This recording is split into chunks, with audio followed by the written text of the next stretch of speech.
Hello. Recently വാർത്തകളിൽ ഇടം നേടിയിട്ടുള്ള ഒരു ദേശീയോദ്യാനത്തെക്കുറിച്ചിട്ടാണ് ഞാൻ പറയുന്നത്. ഈ ദേശീയോദ്യാനത്തിൻ്റെ പേര് വാലി ഓഫ് ഫ്ലവേഴ്സ് എന്നാണ്. ഈ ദേശീയോദ്യാനം ഉത്തരാഖണ്ഡ് സംസ്ഥാനത്താണ് സ്ഥിതി ചെയ്യുന്നത്.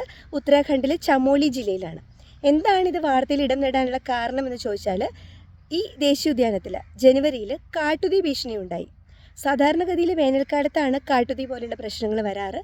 എന്നാൽ ഈ ദേശീയോദ്യാനത്തിൽ ഈ ജനുവരിയിൽ ഇങ്ങനൊരു കാട്ടുതീ ഭീഷണി നേരിട്ടു എന്നുള്ളതാണ് ഇത് വാർത്തയിൽ ഇടം നേടാനുള്ള കാരണം.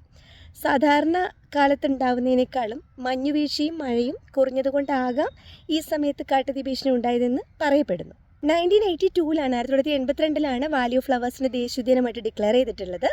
ഇത് യുനെസ്കോയുടെ ലോക പൈതൃക കേന്ദ്രം കൂടിയാണ്. വേൾഡ് ഹെറിറ്റേജ് സൈറ്റിലും ഇടം നേടിയിട്ടുള്ളൊരു ദേശീയോദ്യാനമാണ്. മറ്റൊരു ദേശീയോദ്യാനത്തിൻ്റെ പേര് പറഞ്ഞാൽ ഏത് സംസ്ഥാനത്താണെന്ന് കമൻറ്റ് ചെയ്യാമോ?